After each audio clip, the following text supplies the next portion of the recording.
Nostalgia affecting emotions. My investigative question is, how does nostalgia cause happiness and sadness? And the solution I came to is that nostalgia causes happiness by memory, but sadness by a sense of loss. Today I will be talking about what nostalgia is, how it causes happiness, community and belonging, sadness, the balance, and my conclusion. What is nostalgia?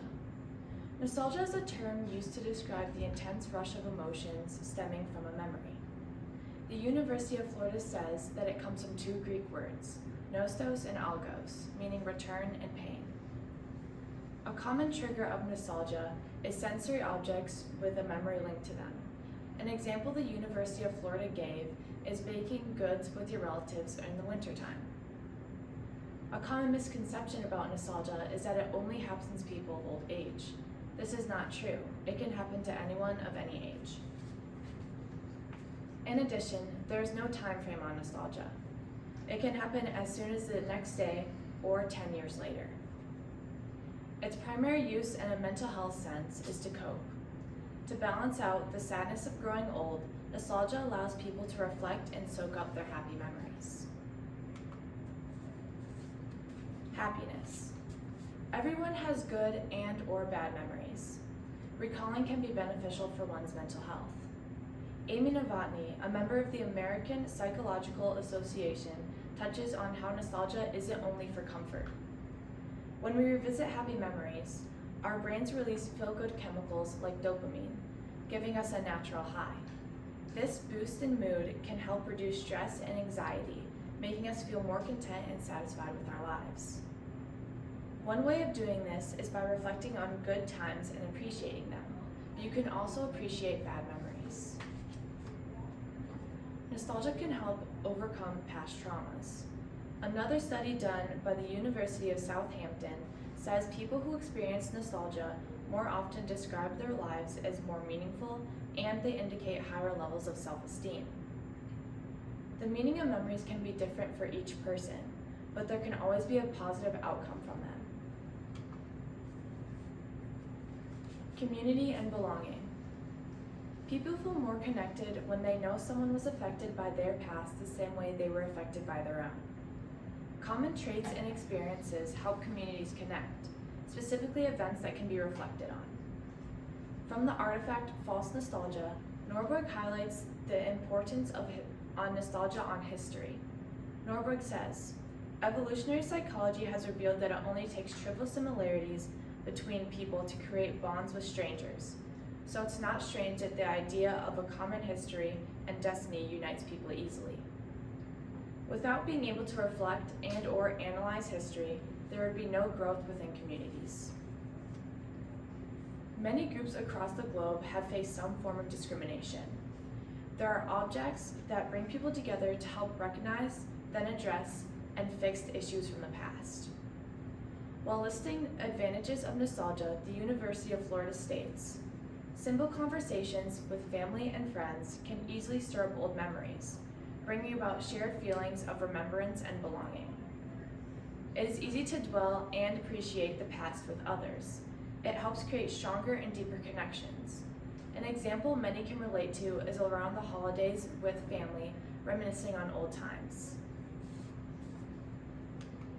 Sadness. From an article from Medical News Today, Kaprowski elaborates on nostalgic depression. He says that some scientists have found that nostalgia has led to depression-causing emotions.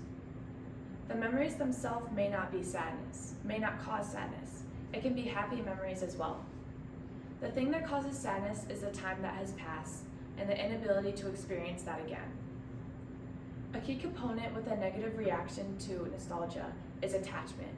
Having attachment to a memory can cause the brain to associate that memory with the time that has passed. A study done by Frontiers Psychology reflected that there are more negative emotions surrounding nostalgia rather than positive/neutral emotions. The image shown here was taken by Seth Lawless. This image portrays the impact of time on locations that carry fond memories for many people. Malls are filled with events that create impactful memories for many. Viewing this photo shows the decay that taints once warm and lively memories.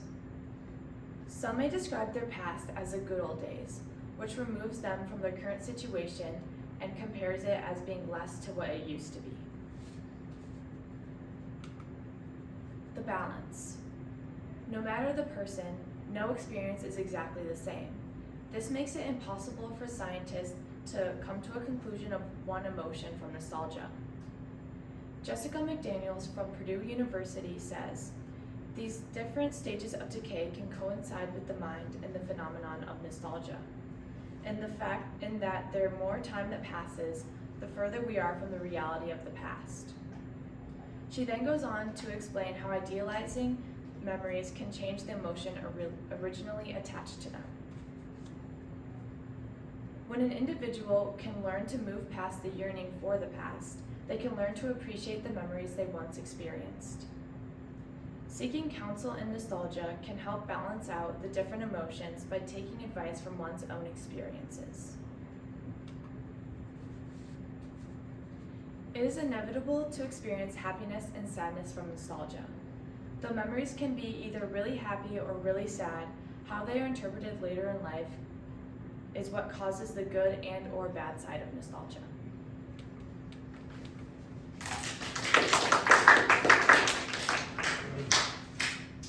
Thanks. What evidence did you gather that you didn't include, and why did you choose not to include it? While I was researching, I found a survey that gave a lot of results about the positive feelings people got from nostalgia, and I decided not to use it in my presentation because my conclusion is about happiness and sadness, and I thought it was very one-sided, so I didn't think it was beneficial to include in my presentation.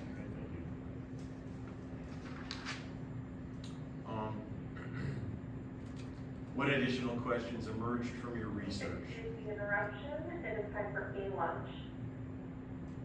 What additional questions emerged from your research, and why are they important? So as I started researching, I didn't start with happiness and sadness, I just started with sadness. And as I started reading more, I would get little glimpses of happiness, and that raised more questions for me on like, how was the other perspective of nostalgia and happiness. So I think that having the question about happiness was really beneficial to my conclusion, and it helped me like get a full perspective on nostalgia. Okay, thank you.